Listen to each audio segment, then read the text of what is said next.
Le cercle RH, le débat de Smart Job pour parler d'un sujet alors qui est un peu l'angle mort des sujets de discrimination, puisqu'on n'utilise plus, on ne formalise plus ce mot, le mot racisme. Alors on se souvient, dans les années 80-2000, SOS racisme avec sa main, mais ce mot a disparu au profit d'autres sujets. Est-ce qu'il existe toujours pour autant ce racisme? On va en parler avec mes invités, comme ça on met directement les pieds dans le plat dans notre débat. Elisabeth Moreno, ravie de vous accueillir et de vous retrouver sur le plateau de Smart Job, ancienne ministre déléguée chargée de la diversité et de l'égalité des chances, une fondation femmes et enjeux technologiques numériques. Absolument. Et puis un fonds, alors cette fois-ci un fonds d'investissement tourné vers les sujets impact social et environnementaux. Dans les sujets impact social, il y a ces enjeux évidemment de racisme, probablement. Merci d'être là. C'est un plaisir. À vos côtés, Xavier Fonkerny-Ribes, ravi de vous accueillir, cher Bonjour. Xavier, directeur général adjoint en charge des RH à la France Mutualiste, avec beaucoup de sujets justement, parce que la France Mutualiste porte aussi un certain nombre de sujets, et on va en parler avec vous. Et puis une juriste évidemment, Christine Artus. Bonjour Christine, Bonjour. Avocate en droit social chez KL Gates. Je l'ai bien dit. Bravo. Oui, parfait. Et on parfait. écoutera évidemment la juriste parce qu'il y a des vrais sujets, notamment dans le dialogue social, dans la manière dont les syndicats abordent ce sujet. Et puis avec moi, Caroline de Senneville. Bonjour Caroline, Bonjour, Arnaud. très heureux de vous retrouver, journaliste décideur RH. Juste un mot Caroline pour ouvrir, parce qu'il y a une jeune doctorante talentueuse qui, elle, a choisi de s'emparer de ce sujet. Oui, Manon Torres qui a analysé des accords collectifs afin de mesurer la place des questions ethno-raciales dans la négociation collective. Son étude révèle que sur les 20 031 accords non-discrimination diversité qui ont été signés entre 2014 et 2021, seulement 227 évoquent potentiellement le critère ethno-racial. Son analyse montre... Sans utiliser le mot racisme, hein, ethno-racial. Hein. Ethno-racial. Vous avez vu, déjà, c'est... Et autre Déjà, il faut comprendre le terme. Voilà. Exactement. Et autre fait intéressant, elle montre que les dispositifs mis en place pour lutter contre les discriminations liées aux origines se centrent principalement sur la phase de recrutement. Une fois que le collaborateur est dans l'entreprise, c'est comme si la question n'était plus d'actualité et il y a beaucoup moins de choses mises en place. Elisabeth Moreno, le mot racisme, il vibre comment quand j'utilise ce mot à travers vous, votre histoire, votre parcours? Il vibre évidemment. Alors moi, j'ai 55 ans, je suis une grande fille et j'ai appris avec le temps à lutter contre vous savez, cette perfidie, ces petites blagues, ces petits surnoms, ces tapes dans le dos, oh, je peux toucher tes cheveux, c'est tellement doux. Et en fait, Vous parlez de vécu, là. Je parle de vécu. Je parle de vécu. Et en fait, aujourd'hui, j'ai appris à vivre avec, j'ai appris, j'allais dire, à composer avec, mais je ne me résous pas à composer avec. Ce qui me pèse aujourd'hui, c'est la jeune génération qui vit ce racisme comme moi, j'ai pu le vivre il y a 20 ans ou 30 ans, ou comme mes parents ont pu le vivre. J'ai entendu un jour un chef d'entreprise me dire « Mais enfin, chez moi, Madame Moreno, il n'y a absolument aucun sujet de racisme. J'ai des personnes de toutes les races, de toutes les couleurs, de toutes les religions. » Et je lui dis « Et est-ce que vous pouvez me dire où sont ces personnes dans votre organisation ?» Et étrangement, eh bien, il se rend compte qu'elles sont... Au bas de l'échelle. Au bas de l'échelle. Et je lui dis « Mais est-ce que vous pouvez imaginer un instant que les enfants de leurs parents, qui sont peut-être issus de la première ou de la deuxième ou troisième génération d'immigrés, sont allés dans les mêmes écoles que vos enfants, qu'ils ont fait les mêmes études, et que donc peut-être ils aspirent à faire des métiers autres que ceux que faisaient leurs parents. » Et là, il y a eu un grand silence, parce qu'il faut reconnaître que nous avons évidemment toutes et tous des biais, des préjugés, des stéréotypes. Bien sûr. Nous savons que la différence fait peur, nous savons que nous préférons travailler, vivre, côtoyer des personnes qui nous ressemblent. Et notre pays aujourd'hui, que nous le voulions ou non, c'est un pays divers. Et la question du racisme dans l'entreprise, c'est pas simplement être gentil, c'est pas simplement un supplément d'âme, c'est une question qui est à la fois légale, c'est une question qui est économique, c'est une question réputationnelle et c'est aussi une question de performance. J'allais y arriver. Voilà, j'ai envie de rajouter cet élément-là parce que Absolument. c'est un élément dont il faut parler, c'est-à-dire que cette espèce de mariage, Oui. de créer aussi de la dynamique, de l'échange, de la diversité. Et si vous permettez, je vais permets, ajouter et je vais quelque donner- chose d'important. Allez-y. Et c'est aussi un sujet éminemment humain. Parce que C'est ce le cas. qu'on oublie, non mais c'est important de le dire, parce que ce qu'on oublie, c'est que derrière les mots, il y a des vies humaines, il y a de la dignité humaine, et il n'y a rien des de blessures. pire, et donc des blessures. Donc des blessures. Et quand on crée des blessures dans une société et qu'on ferme les yeux sur ces blessures, la société se fissure. Et je pense que c'est ce qui nous arrive aujourd'hui. Et on crée du ressentiment, de la frustration et du ressentiment. La France mutualiste, qu'est-ce qu'elle a à dire sur ce sujet? Quelle position elle prend? Et j'ai envie de poser la question au DGA, puisque vous êtes interpellé aussi indirectement. Chez moi, tout va bien. Comment on fait pour observer ces sujets-là de positionnement hiérarchique, de faire grandir ceux qui sont d'une autre couleur, d'une autre origine? Cette question-là, elle vous traverse aussi. Elle nous traverse et je pense qu'effectivement, vous le disiez, la pire des choses, ça serait de le nier. Le racisme, il existe dans la société, il existe dans l'entreprise. Et moi, en tant qu'employeur, je ne peux pas tolérer qu'il existe dans l'entreprise. Et là, il y a 3 axes qui, pour moi, sont clés. Le premier, c'est de faire savoir, de dire clairement ce que l'on accepte et ce que l'on refuse. Il y a la dimension légale qui sera évoquée, Oui. mais il y a aussi la dimension de la culture d'entreprise. Il y a des choses que l'on n'accepte pas. Et quand on les accepte pas, il faut le dire fort. Donc nous, par exemple, à la France Mutualiste, on a décidé d'être parmi les premiers signataires de la charte Agir contre les exclusions. Et ça nous permet de bien définir ce qu'on tolère et ce qu'on ne tolère pas. Une fois qu'on a défini la règle du jeu, il faut mettre en place un dispositif. Et le premier dispositif important pour moi, c'est de savoir écouter. Donc moi, en tant que DRH, je dédie du temps de mes équipes pour être des référents en cas de harcèlement, parce que ça, il y a une dimension Excusez-moi, quand vous dites oui. écouter, c'est vos équipes qui reçoivent des doléances de salariés qui se plaignent, Exactement. peuvent se plaindre d'avoir été victimes de ce qu'ils considèrent Exactement. être du racisme. C'est bien ça. Exactement. Et je veux que ça se sache, donc c'est une communication qui est faite quand on a un problème, quand on est témoin, parce que je pense que c'est très important aussi d'encourager les témoins, et reporter un incident, pour moi, c'est protéger. Et ça, c'est un message que je passe régulièrement. Et donc, maître, excusez-moi, sanctionner, c'est-à-dire que là, on a un dirigeant qui dit, moi, je suis impitoyable sur ces sujets, et je connecte mes équipes, très bien, vous faites remonter.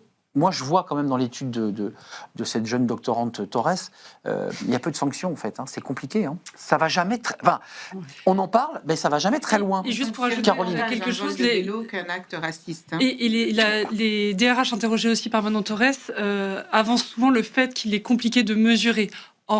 D'accord. Alors que potentiellement, d'ailleurs, il y a des outils, dont la FMD qui met à disposition des outils pour le faire dans le cadre légal. Maître, le légal dans tout ça? Alors, le légal, je peux revenir sur le concept de racisme. Oui. En fait, Il la est où loi, dans le code elle a beaucoup évolué. Beaucoup évolué. C'est pour ça qu'on ne parle plus aussi de racisme, parce que ça va beaucoup plus loin. La définition, c'est L1132-1 du Code du travail. C'est du bien. Un petit article du Code du travail. Voilà, Oui. donc c'est très... Et vous pouvez voir qu'au fur et à mesure des années, la liste, elle se rallonge. En ce qui concerne le racisme, c'est toute mesure, hein, donc liée à l'embauche, l'emploi, la formation et le stage, qui serait basée sur l'appartenance à une ethnie, l'origine réelle ou supposée. Bien C'est sûr. très important la différence. Bah oui, Le nom de famille, bien sûr. désormais, Et le quartier. le lieu de résidence, Eh oui. le lieu de résidence et certaines caractéristiques de l'apparence physique. Et on voit que désormais dans la loi, et peu importe que ce soit avéré ou supposé, c'est l'impression, appartenance ou non-appartenance réelle ou supposée à une nation, à une ethnie et à une race. C'est pour ça qu'on ne parle plus que de racisme, Mais c'est maître, parce qu'on parle beaucoup plus large. Prenons un cas pratique, parce qu'il arrive que des managers réprimandent quelqu'un qui est d'origine, qui est français, mais qui peut être maghrébin, et qu'importe. Et la personne va lui rétorquer tu me parles mal, t'es raciste. On est dans un cas pratique. En revanche, le manager pose des conditions sur le travail effectué par cette personne. Comment ça se passe là?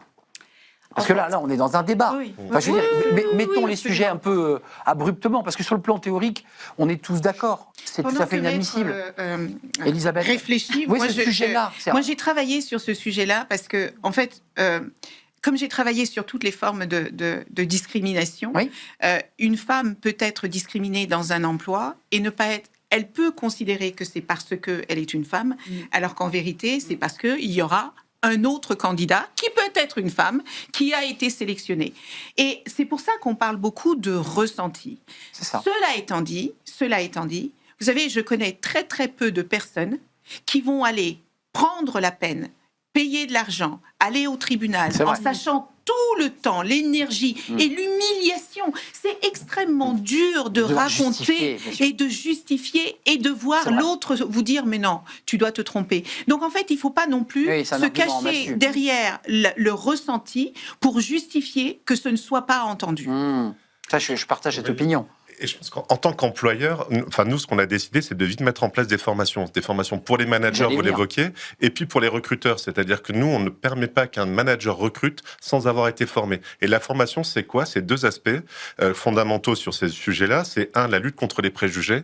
Et vous le disiez, les préjugés, ça existe, c'est humain, on en a tous. Les biais. Et il faut partir de ce principe-là, de se dire que c'est un réflexe, mais un réflexe, c'est pas forcément bon. Un réflexe, on lutte contre, mais c'est un réflexe. Donc ça existe, on lutte contre. Et après, il y a une deuxième aspect dans ces formations qui est pour moi, et j'ai des expériences qui m'ont beaucoup touché, des partages de témoignages. Et vous l'évoquiez tout à l'heure, quand quelqu'un vous explique un témoignage où on vous explique les micro-violences, les micro-agressions qu'on peut Ce subir au qu'évoquait quotidien. Elisabeth tout à l'heure. Exactement. Et moi, ça Le m'émeut. fameux, on ne peut plus rien dire. Oui, bien sûr. Oui. Ben non, en fait, tu peux pas te foutre C'est de ma vrai. gueule et me dire que c'est parce que Exact. tu peux plus rien dire. C'est vrai que c'est une La phrase qui liberté. aime beaucoup. En fait, le Ça, c'est racisme, c'est pas une opinion. Absolument. C'est vrai. C'est un délit. Ouais. Et il faut que, sous C'est pas un point de prétexte, vue, ouais. mais bien sûr, Ouais. sous prétexte que, pardon, je vous ai Oui. interrompu, mais sous prétexte, vous Il y a êtes de la passion. Il y a de la passion. Non, mais sous prétexte qu'il y a la liberté d'expression et que chacun peut s'exprimer sur ce qu'il pense, on va humilier d'autres personnes qui, elles, sont obligées de subir les blagues à Ouais. 2 balles. Au nom de la blague. Non, mais enfin, franchement. La blague, les propos, les préjugés racistes, désormais, c'est couvert par le Code du travail et le Code pénal, parce qu'en parlant de sanctions, c'est pénalement répréhensible. Mais vous- C'est vous 3 ans de prison. Je donne la parole à Caroline Oui. parce qu'elle va intervenir et c'est important. Mais d'un mot quand même, quand vous avez ces sujets avec vos entreprises, c'est-à-dire vos clients, la DRH se dit ouais, c'est compliqué, on n'a pas les preuves, ça va être difficile. Enfin, il y a quand même tous ces sujets-là qui sont adressés. Oui. C'est sur le plan théorique, je veux dire, c'est un vrai sujet. Et vous avez raison de former les managers. Mais dans les faits, le DRH c'est souvent un peu embarrassé avec le sujet. Moi, je pense que déjà, il faut la prévention. C'est-à-dire que On évoque formation. la prévention, mais la formation, c'est après. Il Ah, faut d'accord, c'est faire en amont. pour moi, il faut déjà faire un constat. Je trouve, moi personnellement, et je vous rejoins complètement, que c'est difficile d'aller dire mon ressenti. C'est mon ressenti parce que Ah oui. les gens Ah oui. disent on peut plus s'exprimer.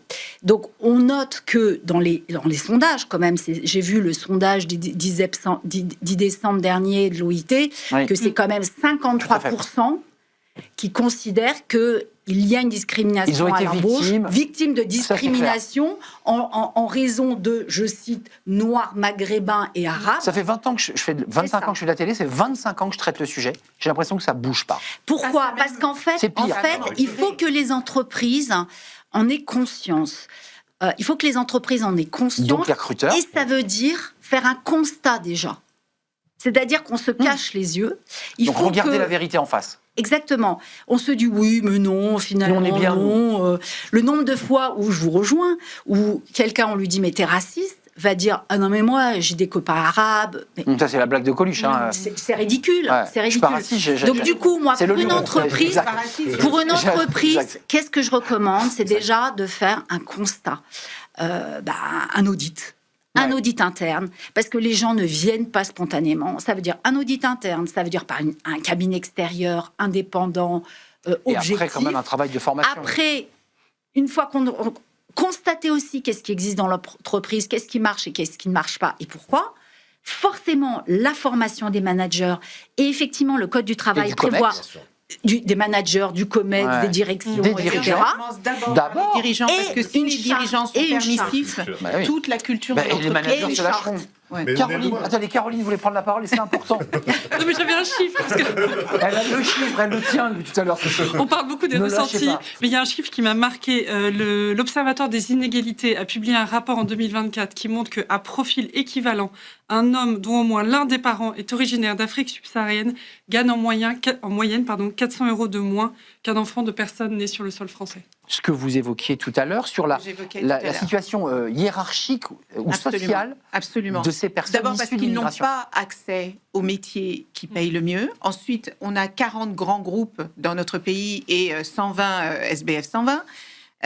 Combien de dirigeants issus d'autres minorités connaissez-vous? Moi, je vis en France depuis 45 ans et je connais des personnes extrêmement bien éduquées, formées, qui sont en France depuis plus de 55 ans. Et l'une des premières questions que les gens me posent en général, c'est « Comment vous avez fait pour avoir une telle carrière ?»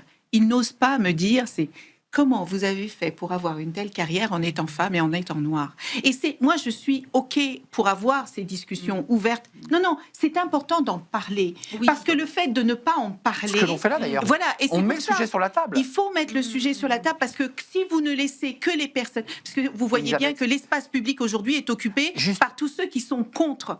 Et donc, si on ne fait pas parler ceux qui ont envie que les choses changent, ça ne pour ça, progresse Juste pas. d'un mot, parce que vous l'avez évoqué, j'aimerais que vous le creusiez. Pourquoi ça va pas mieux? Pourquoi ça s'est aggravé? On parle des minorités visibles, qui est un autre mot valise qui cache plein de choses. Quand on nomme un ministre, ah oui, moi Oui, voilà. vous en souvenez. Je m'en souviens, mais il y a aussi Nicolas Sarkozy qui avait nommé en son temps d'autres ministres au nom de ces minorités visibles, qui sont aussi d'une certaine manière assez agaçants pour ceux qui sont Mais nommés.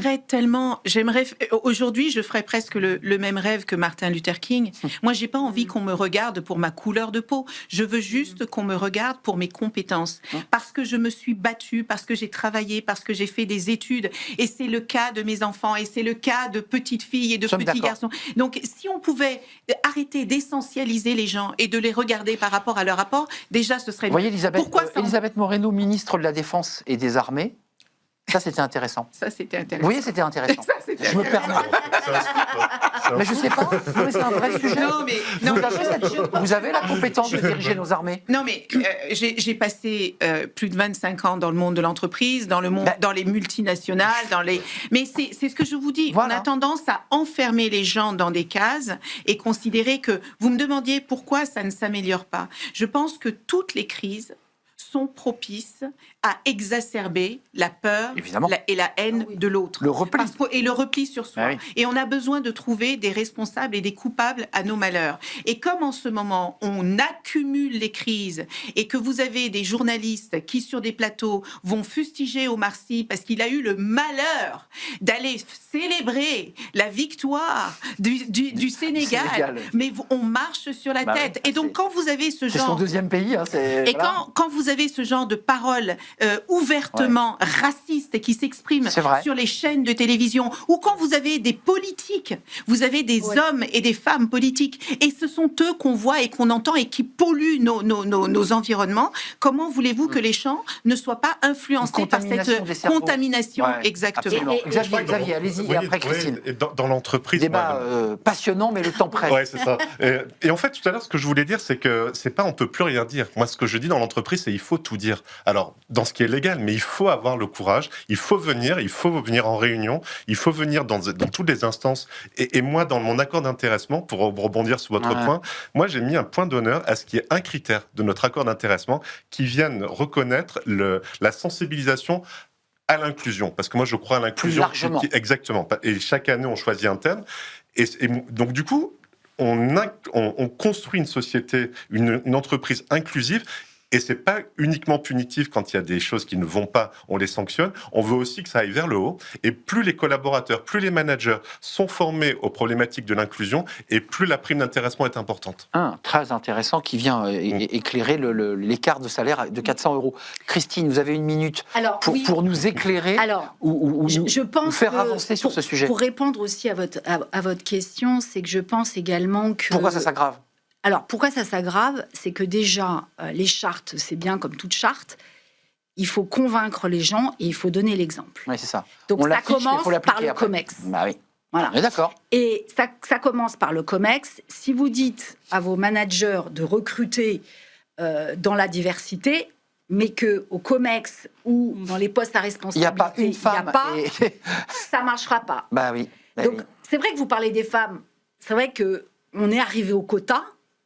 Parce qu'il y a des lois, parce que Voilà. le législateur, parce que Elisabeth Moreno a bossé.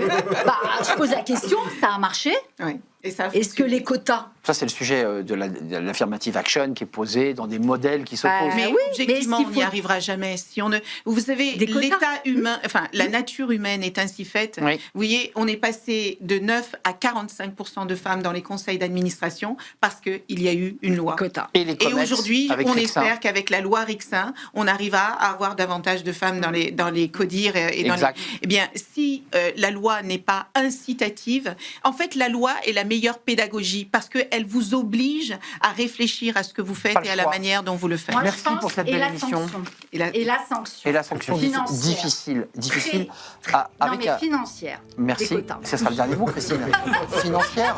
Merci pour Mais cette. c'était trop court pour un Bah oui. sujet aussi passionnant. Mais je partage votre opinion et vous reviendrez. En tout cas, merci pour ce partage. Merci à vous. C'est important que médiatiquement on pose ce sujet aussi et qu'on en parle tous Merci ensemble. de le faire. Merci d'avoir partagé cette émission. Merci à vous, Elisabeth Moreno, ce fonds d'investissement et ce. Green Capital. Et Ring Capital et puis cette fondation sur les femmes et la tech. Merci à Xavier Foncarnier-Rib, DGA et RH de la France Mutualiste. Et puis merci à vous, chère Christine Artus, avocate en droit social chez KL Gates. Je l'ai dit avec un point en face. Et merci à vous, chère Caroline, avec vos chiffres et vos analyses toujours très fines. Merci à vous, merci à Nicolas Juchat qui me tire l'oreille.